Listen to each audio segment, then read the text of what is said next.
नमस्कार साथियों, स्वागत है आपका हमारे YouTube channel Shri competition classes में। साथियों, एसएससी जीडी के 31 जनवरी के सभी शिफ्टों के पेपर समाप्त हो चुके हैं। तो आइए साथियों, देखते हैं इन चारों शिफ्ट्स में कौन कौन से प्रश्न पूछे गए और उनका सटीक आंसर क्या है। पहला प्रश्न है, यामिनी कृष्णमूर्ति का संबंध किस शास्त्रीय नृत्य से है? तो इसका आंसर हो जाएगा भरतनाट्यम से है यामिनी कृष्णमूर्ति जी का संबंध। और भरतनाट्यम से संबंधित अन्य जो महान विभूतियाँ हैं वो कौन कौन सी हैं? रुक्मणी देवी जी हैं, यामिनी कृष्णमूर्ति हैं। मैंने अपने कल वाले वीडियो में जो क्वेश्चंस का रिव्यू किया था उसमें मैं ये पूरा फैक्ट दिया था और यहीं से आज वाले शिफ्ट में ये क्वेश्चन, फोर्थ शिफ्ट में क्वेश्चन यहाँ से पूछ लिया गया है। इसी प्रकार साथियों, सोनल मानसिंह है, सरोजा बैद्यनाथ जी हैं। कथक से संबंधित कौन कौन सी महान विभूतियाँ हैं? तो साथियों आंसर हो जाएगा इसका लच्छू महाराज, बिरजू महाराज, गोपी कृष्ण, सितारा देवी, शंभू महाराज। इसी प्रकार साथियों, कथकली से कलामंडलम, कृष्णन नायर, उदय शंकर, बी मेनन, मृणालिनी सराभाई। अगला प्रश्न था, वर्तमान में मौलिक अधिकारों की संख्या कितनी है? तो इसका आंसर हो जाएगा साथियों, वर्तमान में भारतीय संविधान में कुल 6 मौलिक अधिकार हैं। कौन कौन से? समता का अधिकार अनुच्छेद 14 से 18 तक इसका वर्णन है। स्वतंत्रता का अधिकार अनुच्छेद 19 से 22 तक इसका वर्णन है। शोषण के विरुद्ध अधिकार अनुच्छेद 23 और 24 में इसका वर्णन है। धर्म की स्वतंत्रता का अधिकार अनुच्छेद 25 से 28 में इसका वर्णन है। संस्कृति और शिक्षा संबंधी अधिकार अनुच्छेद 29 और 30 में वर्णन है। संवैधानिक उपचारों का अधिकार अनुच्छेद 32 में वर्णन है। साथियों, जो मूल संविधान था उसमें मूल अधिकारों की संख्या कितनी थी? उसमें मूल अधिकारों की संख्या 7 थी। उसमें एक जो मूल अधिकार था वो संपत्ति का अधिकार भी इंक्लूड था। संपत्ति का अधिकार, ठीक है, बट संपत्ति के अधिकार को लेकर कुछ समस्याएं थी, जिसके कारण संपत्ति के अधिकार को 44वें संविधान संशोधन अधिनियम द्वारा इसको रिमूव कर दिया गया, हटा दिया गया। अब साथियों देख लेते हैं कि केवल नागरिकों को यानी भारतीय नागरिकों को कौन कौन से मूल अधिकार प्राप्त हैं जो विदेशियों को प्राप्त नहीं हैं। तो इसमें साथियों हो जाएगा अनुच्छेद 14 में वर्णित स्वतंत्रता, यानी कि अनुच्छेद 14 में वर्णित मूल अधिकार धर्म, मूलवंश, लिंग, जन्म स्थान के आधार पर विभेद का प्रतिषेध नहीं किया जाएगा। ये सिर्फ जो है नागरिकों के लिए है, विदेशियों को प्राप्त नहीं है। यानी कि अनुच्छेद 14 से संबंधित मूल अधिकार, अनुच्छेद 15 से संबंधित मूल अधिकार जिसमें वर्णन है लोक नियोजन के विषय में अवसर की समता।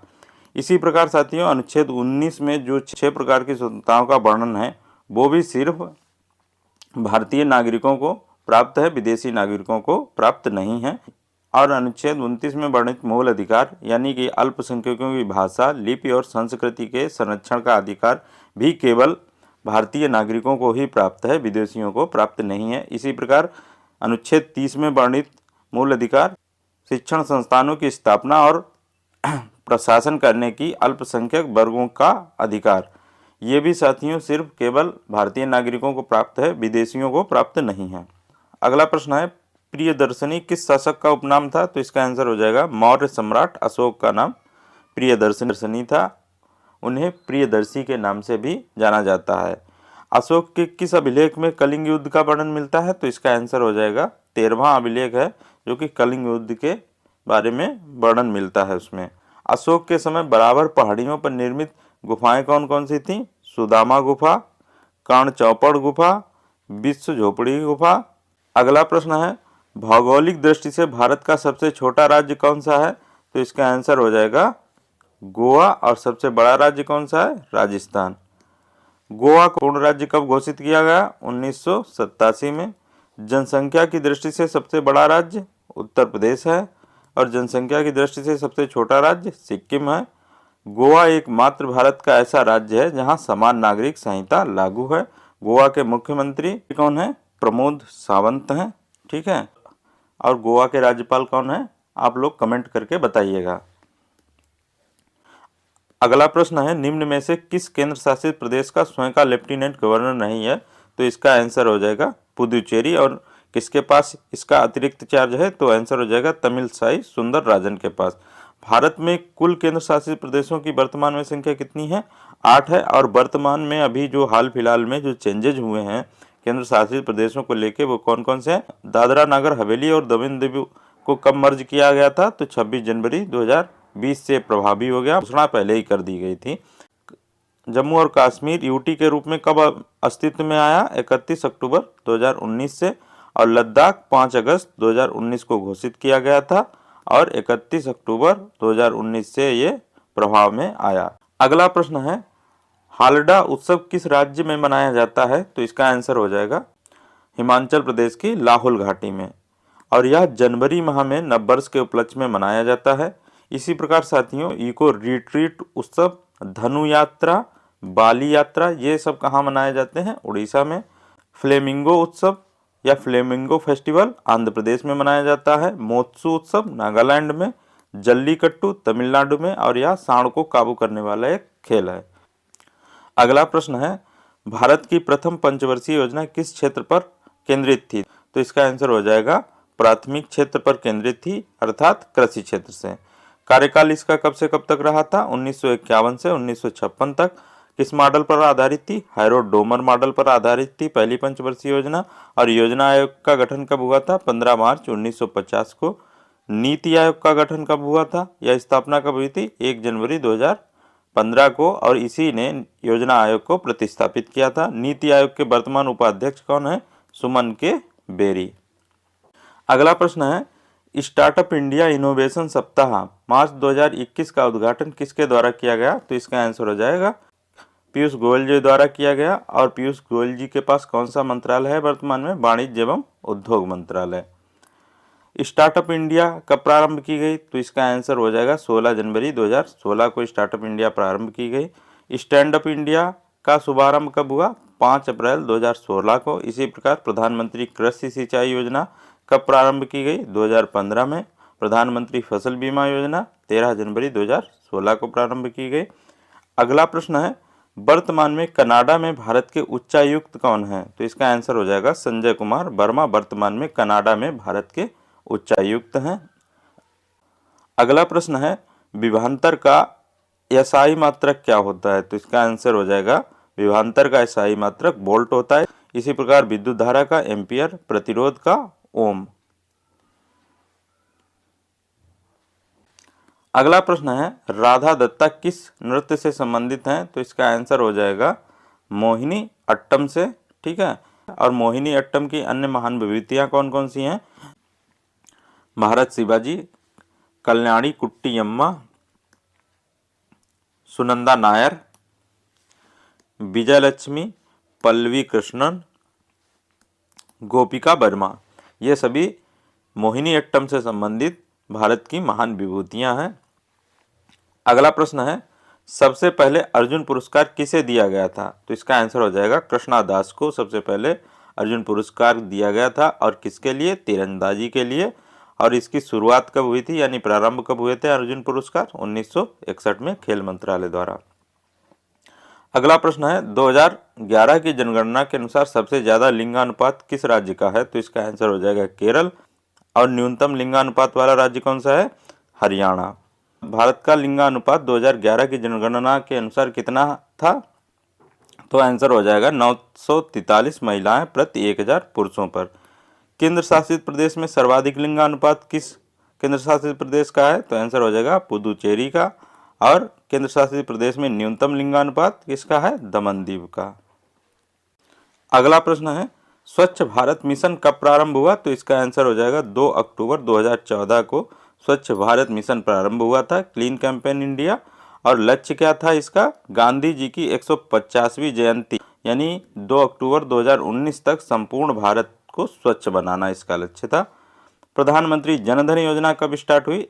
28 अगस्त 2014 में। इसी प्रकार प्रधानमंत्री उज्ज्वला योजना 1 मई 2016 को बलिया उत्तर प्रदेश से। और इसका लक्ष्य क्या था? 8 करोड़ बीपीएल परिवारों को रसोई गैस कनेक्शन उपलब्ध कराना। इसी प्रकार साथियों, स्मार्ट सिटी जिसके अंतर्गत 100 स्मार्ट सिटी बनाने की बात कही गई थी, इस योजना का प्रारंभ कब हुआ था? 25 जून 2015 को। मेक इन इंडिया प्रोग्राम कब स्टार्ट हुआ? 25 सितंबर 2014 को। अगला प्रश्न है भारत के उपराष्ट्रपति का प्रावधान किस अनुच्छेद में है? तो इसका आंसर हो जाएगा अनुच्छेद 63 में। वर्तमान में उपराष्ट्रपति कौन है भारत के? जगदीप धनखड़। ठीक है, इससे पहले ये राज्यपाल थे। उपराष्ट्रपति पद के सृजन के पीछे क्या कारण था साथियों? संवैधानिक गतिशीलता को बनाए रखना इसका प्रमुख कारण था। और बाकी उपराष्ट्रपति का बहुत ज़्यादा कोई इम्पोर्टेंट कार्य नहीं होता है, ये सिर्फ संवैधानिक गतिशीलता को बनाए रखने के लिए किया गया। यानी कि बाई चांस कभी ऐसा हो जाए कि राष्ट्रपति उपस्थित नहीं है और बहुत ही महत्वपूर्ण विषयों पर डिसीजन लेना है या विधेयक पर हस्ताक्षर होने हैं और राष्ट्रपति का स्वास्थ्य सही नहीं है या किसी कारण से राष्ट्रपति उपस्थित नहीं है, तो इसके लिए राष्ट्रपति की जगह पे उपराष्ट्रपति राष्ट्रपति के रूप में कार्य करता है साथियों, हम सभी को जानकारी है। तो इसी संवैधानिक गतिशीलता को बनाए रखने के लिए उपराष्ट्रपति के पद का सृजन किया गया था साथियों। और एक इम्पॉर्टेंट चीज़ है, उपराष्ट्रपति को वेतन भी उपराष्ट्रपति के रूप में नहीं मिलता है, वेतन मिलता है राज्यसभा के सभापति के रूप में उपराष्ट्रपति को वेतन दिया जाता है। यानी कि राज्यसभा का सभापति कौन होता है? जिसे पदेन सभापति कहते हैं, वो होता है आपका उपराष्ट्रपति। अगला प्रश्न है किस नदी का उल्लेख ऋग्वेद में एक बार हुआ है? तो इसका आंसर हो जाएगा गंगा का, यमुना का 3 बार हुआ है और सिंधु का सर्वाधिक बार उल्लेख हुआ है। सबसे पवित्र नदी कौन सी मानी गई है ऋग्वेद में? सरस्वती। और इन नदियों के प्राचीनतम नाम क्या है? सरस्वती का जैसे नदीतमा है, चिनाव का आस्किनी है, ब्यास का विपाशा है, रावी का पुरुषाणी है, झेलम का बितिस्ता है, सतलज का सतुद्री है। अगला प्रश्न है 73वें और 74वें संविधान संशोधन अधिनियम द्वारा कौन सी अनुसूची जोड़ी गई? तो इसका आंसर हो जाएगा 11वीं और 12वीं अनुसूची जोड़ी गई। 11वीं अनुसूची कब जोड़ी गई? 73वें संविधान संशोधन अधिनियम द्वारा और 12वीं अनुसूची 74वें संविधान संशोधन अधिनियम द्वारा जोड़ी गई। 11वीं अनुसूची में साथियों पंचायतों का प्रावधान है, ठीक है, और 12वीं अनुसूची में नगर पालिकाओं का प्रावधान है। अगला प्रश्न है द्रोणाचार्य पुरस्कार की शुरुआत कब हुई थी? तो इसका आंसर हो जाएगा 1985 में।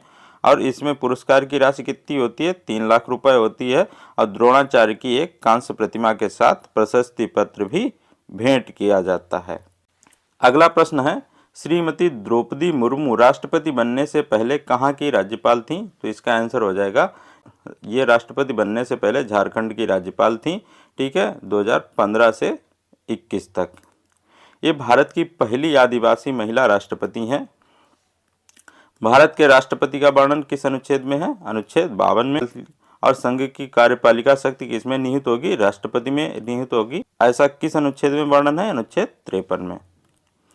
अगला प्रश्न है 2011 की जनगणना के अनुसार जनसंख्या की दृष्टि से बिहार का कौन सा स्थान है? तो बिहार का जनगणना 2011 की दृष्टि से तीसरा स्थान है। पहला स्थान उत्तर प्रदेश का है साथियों जनगणना की दृष्टि से, और दूसरा स्थान महाराष्ट्र का है। सबसे कम जनसंख्या वाला राज्य कौन सा है? सिक्किम है। इसी प्रकार सर्वाधिक जनसंख्या घनत्व वाला राज्य बिहार हो जाएगा। न्यूनतम जनसंख्या घनत्व वाला राज्य अरुणाचल प्रदेश हो जाएगा। भारत का जनसंख्या घनत्व कितना है? 382 व्यक्ति प्रति वर्ग किलोमीटर, ये 2011 की जनगणना के अनुसार है। अगला प्रश्न है भारतीय संविधान का भाग 4A किससे संबंधित है? तो इसका आंसर हो जाएगा मौलिक कर्तव्यों से संबंधित है। अनुच्छेद 51 का में वर्तमान में कुल 11 मौलिक कर्तव्यों का वर्णन किया गया है, ठीक है। और मौलिक कर्तव्य संविधान में कब जोड़े गए? 42वें संविधान संशोधन अधिनियम 1976 में। किस समिति की सिफारिशों पर? स्वर्ण सिंह समिति की सिफारिशों के आधार पर। और शिक्षा का मौलिक कर्तव्य जो कि अंतिम मौलिक कर्तव्य है, बाद में जोड़ा गया 11वां, ठीक है, वो कब जोड़ा गया? 86वें संविधान संशोधन अधिनियम 2002 के द्वारा उसे जोड़ा गया। अगला प्रश्न है स्टंपिंग शब्द किस खेल से संबंधित है? तो इसका आंसर हो जाएगा क्रिकेट से संबंधित है। अगला प्रश्न सर्वोच्च न्यायालय को पुनरावलोकन या पुनर्विचार करने की शक्ति किस अनुच्छेद में वर्णित है? तो इसका आंसर हो जाएगा जो सुप्रीम कोर्ट द्वारा पूर्व में सुनाए गए फैसले हैं उनकी समीक्षा करने का वर्णन 137 में है। अनुच्छेद 32 में भी पुनरावलोकन की शक्ति सुप्रीम कोर्ट को प्राप्त है, ठीक है। रिट जारी करके यदि किसी व्यक्ति के मौलिक अधिकारों का हनन होता है तो सुप्रीम कोर्ट रिट जारी करके पुनरावलोकन की शक्ति का प्रयोग करता है। इसी प्रकार साथियों अनुच्छेद 13 में भी है, यह वर्णन है कि ऐसी कोई भी विधि का निर्माण नहीं होगा जो संविधान के नियमों का उल्लंघन करती हो या संविधान के नियमों का पालन ना करती हो। तो जिस मात्रा तक वो संविधान के नियमों का अनुपालन नहीं करती है तो उस मात्रा तक वो शून्य घोषित होगी, ऐसा अनुच्छेद 13 में वर्णित है। अगला प्रश्न है, डॉनिपोलो हवाई अड्डा किस राज्य में है? तो इसका आंसर हो जाएगा अरुणाचल प्रदेश में है। यह देश का पहला ग्रीनफील्ड हवाई अड्डा है। अरुणाचल प्रदेश के वर्तमान मुख्यमंत्री कौन है? पेमा खांडू जी हैं। और राज्यपाल यहाँ के कौन है? BD मिश्रा जी हैं। अगला प्रश्न है, मेक इन इंडिया कार्यक्रम कब प्रारंभ हुआ? तो इसका आंसर हो जाएगा 25 सितंबर 2014 को मेक इन इंडिया कार्यक्रम प्रारंभ हुआ। इसी प्रकार प्रधानमंत्री जनधन योजना कब स्टार्ट हुई? 28 अगस्त 2014 को। प्रधानमंत्री उज्ज्वला योजना 1 मई 2016 को बलिया उत्तर प्रदेश में। ये मैं अभी पीछे आपको बता चुका हूँ, ठीक है। वहाँ पे क्वेश्चन दूसरा था और यहाँ पे क्वेश्चन दूसरा है। अब साथियों हिंदी के प्रश्न देख लेते हैं। हिंदी के कौन कौन से प्रश्न आए थे? हाथी का पर्यायवाची पूछा गया था। हाथी का पर्यायवाची आपका हो जाएगा गज, हस्ती, मतंग, कुंभी, मदकल, कुंजर आदि। अगला प्रश्न जो आया था, कमल का पर्यायवाची पंकज हो जाएगा आपका, नीरज, सरोज, जलज, अंबुज, अरविंद आदि ये सभी कमल के पर्यायवाची हैं। फूल का पर्यायवाची पूछा गया था तो आपका आंसर हो जाएगा मन, गुलशन, प्रसून, कुसुम, गुल, सारंग आदि। अगला प्रश्न, शेर का पर्यायवाची सिंह, केहरी, केसी, ललित, मृगराज, केसरी, पंचमुख आदि। अगला प्रश्न, उन्नति का विलोम, तो उन्नति का विलोम साथियों हो जाएगा अवनति। अगला प्रश्न है, आस्तीन का सांप होना मुहावरे का अर्थ है, तो इसका आंसर हो जाएगा कपटी व्यक्ति या कपटी मित्र जो आपके आसपास ही रहता है और मन में आपके लिए द्वेष भावना रखता है, कपट की भावना रखता है, तो ऐसे व्यक्ति को कहा जाएगा आस्तीन का सांप। अगला प्रश्न है, ईश्वर पर विश्वास ना करने वाला, तो इसका आंसर हो जाएगा नास्तिक।